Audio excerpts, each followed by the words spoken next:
Olá, seja bem-vindo, seja bem-vinda. Aqui é o canal de Geografia, o canal do Professor Cenoura. É aqui nesse canal que a gente vai falar, debater, conversar, entender, curtir a geografia. Na sequência de vídeos que nós estamos apresentando, vamos trabalhar os assuntos que mais estão envolvidos no vestibular da Universidade Federal da Grande Dourados, no Mato Grosso do Sul. O assunto que nós vamos tratar agora vai ser sobre a questão de climatologia, de meteorologia. Há uma expressão bem interessante e é importante você saber. Clima é diferente de tempo. Por quê?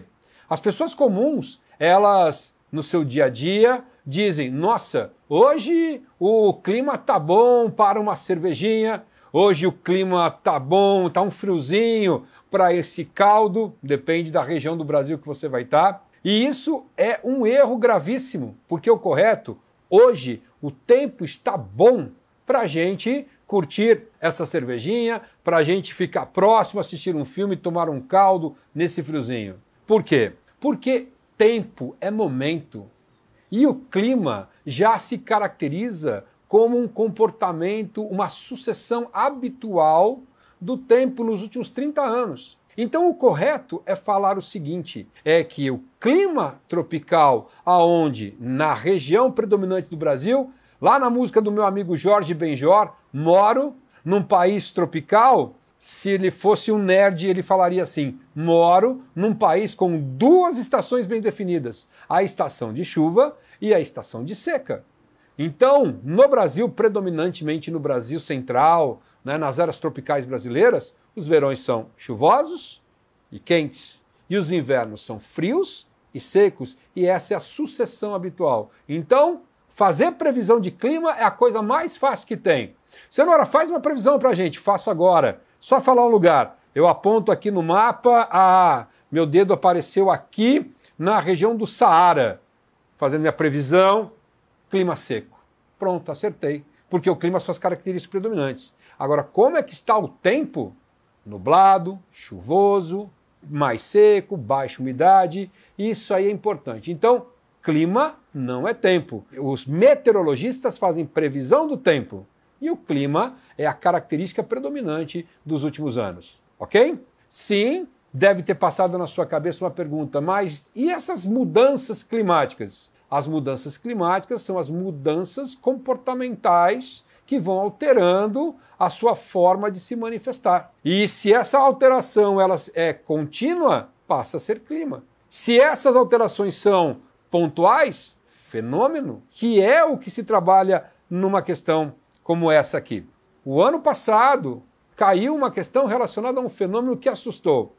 Você está aqui comigo, nós estamos aqui numa varanda. Dessa varanda eu testemunhei esse fenômeno chamado Habub, ou tempestade de areia, que foi um fenômeno que atingiu o interior de São Paulo, que atingiu o Mato Grosso do Sul, e é um fenômeno que foi trazido para a prova, como foi um fato muito marcante, essa é a dica, um fato muito marcante. Então nós temos dos fatos marcantes o El Niño, que é o aquecimento das águas do Pacífico, a Laninha, que é o resfriamento das águas do Pacífico e suas consequências. Para a nossa região aqui, para o Brasil, o El Niño provoca secas no Nordeste, intensificação das chuvas no Sul e no Sudeste. E já a Laninha tem essa característica contrária, mais chuvas no Nordeste e secas intensas no Sul e no Sudeste. Ok? Então, vamos à questão aqui. Os fenômenos meteorológicos, os fenômenos climáticos, eles estão sempre sendo trabalhados nas provas de vestibular. E nesta questão, trouxe à memória de um fato que marcou o ano retrasado, que foi o Habub. Vamos olhar aqui a questão a entender isso. Tempestades de poeira voltam a encobrir as cidades e assustar os moradores na tarde dessa sexta-feira, no interior de São Paulo. O fenômeno atingiu as regiões de Presidente Prudente e Araçatuba, no Oeste Paulista. Cidades da região Nordeste do Mato Grosso do Sul também foram afetadas por essas nuvens de poeira. Então, é um texto que se estende retratando esse fenômeno da chamada tempestade de poeira. Por que que ela acontece? O Habub é esta imagem que você vai ver aqui, tá? Você está vendo na imagem essa nuvem de poeira cobrindo a cidade. A razão é muito simples. A expansão agrícola no Oeste Paulista e no Mato Grosso do Sul tem como prática a limpeza da área e deixar aquela área descoberta. Essa área descoberta, após a colheita, ela é exposta ao período de intensidade de luminosidade e calor que vai evaporando a água do solo e ficando então uma camada de poeira, né, adensada. O que vai acontecer? Com a entrada da estação da primavera, que se caracteriza por períodos de intensos ventos, de variação de temperatura, você sabe, o vento se desloca das áreas de alta pressão para as áreas de baixa pressão. Então, as áreas de alta pressão são as regiões que apresentam temperaturas mais baixas, são as áreas mais frias, e as áreas de baixa pressão apresentam temperaturas mais elevadas. Então, esse ar denso, esse ar adensado, né, de temperatura menor, ele tende a se deslocar para as áreas de ascensão do calor. As áreas de ascensão, que são as áreas quentes, por isso a pressão atmosférica fica menor. E nesse deslocamento das frentes frias para as regiões de ascensão, traz então toda aquela camada, aquela poeira, que vai se acumulando e criando força, né, de deslocamento pelo trajeto, traduzindo a essa imagem que você está vendo. Então, é fato, uma das principais causas das tempestades de areia no Brasil, porque isso é muito comum no Oriente Médio, isso é comum na África, mas no Brasil é resultante de uma expansão de desmatamento intenso, deixando o solo descoberto após as colheitas, dando um resultado da exposição desse material. E assim é o fenômeno, e assim é o que foi cobrado na prova. Então, dentro desses fenômenos meteorológicos que nós falamos, uma outra questão é esta que caiu no ano de 2020, foi a questão número 25, que é sobre isso que nós falamos. Eu queria que você prestasse atenção na tela e percebesse que existe, né, uma identificação de uma faixa azul, indicando, então, o deslocamento de uma massa de ar. Rapidinho, o que é uma massa de ar? É uma porção homogênea da atmosfera, com características de temperatura e pressão, com características de umidade própria. Então, o Brasil, vamos lá, se você está vendo aqui na nossa tela, que o Brasil ele sofre a influência de 5 massas de ar. Pô, professor, mas são muitas siglas, como é que eu consigo identificar? Facinho, vem comigo que você vai ver. As siglas estão aí, ela tem uma letrinha M, que significa massa. Depois uma letra maiúscula, que é a zona térmica onde ela ocorre. E depois uma outra letra minúscula. Se ela é a letra A, é a letra do oceano, que no caso é o Atlântico. Se é a letra C, é a letra do continente. Então as 5 massas são massa equatorial continental, MEC, tá? Massa equatorial atlântica, MEA.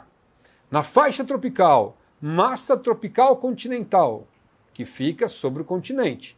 Massa tropical atlântica, que fica sobre o Oceano Atlântico. E, por fim, a quinta massa, a MPA, a que tem mais impactos, principalmente no centro-sul do Brasil, que é a massa polar atlântica, a mais fria. Na verdade, a mais fria das 5 que atinge o Brasil. E como eu falei, que as massas polares, ou as massas frias que se deslocam, essa se desloca da região da Patagônia, chegando pela região do Estuário do Prata, que é onde deságua os rios da Bacia Platina, Paraguai, Uruguai e Paraná. E nesse espaço, viaja comigo, eu tenho a Cordilheira dos Andes, eu tenho o Planalto Brasileiro, forma um corredor, aonde essa massa de ar fria adentra e vai até o Acre. Esse fenômeno é conhecido como friagem.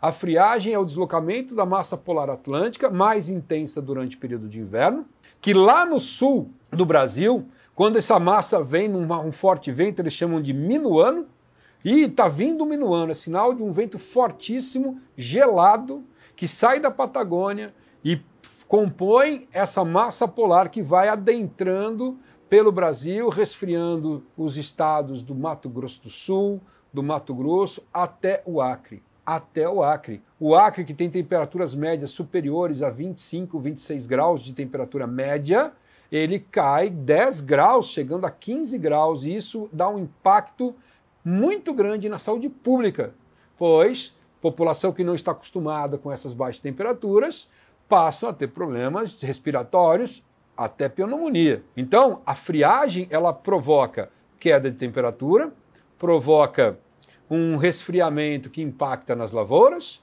animais morrem na pecuária, isso é muito comum no sul do Mato Grosso do Sul, e os seres humanos com problemas respiratórios. Então, cria-se um romantismo do friozinho, da friagem, mas é de forte impacto a dinâmica econômica de regiões que são dependentes das condições meteorológicas, como a agricultura e a pecuária. Nesse momento, você tem as 5 massas e as suas identificações no mapa. Assim, voltamos então à questão que realmente nos mostra que a letra C traduz toda essa conversa que nós estamos vendo. O fenômeno da friagem, que adentra pelo estuário do Prata e provoca essa queda de temperatura que se estende 4, 5 dias no interior do Brasil.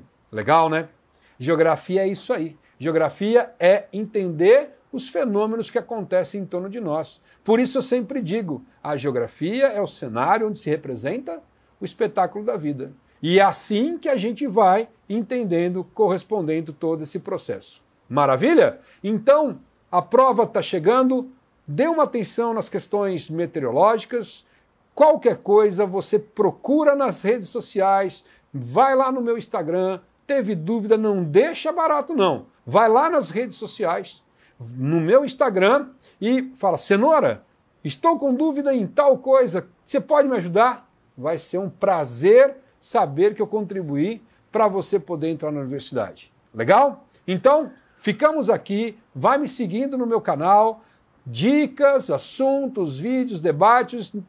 Nós vamos ter 2023 para conversar muita coisa e fazer a geografia uma área deliciosa, e assim que eu entendo. Valeu? Até o próximo vídeo, até a próxima jornada. Mais vestibulares, mais vídeos, mais assuntos para vocês. Até mais!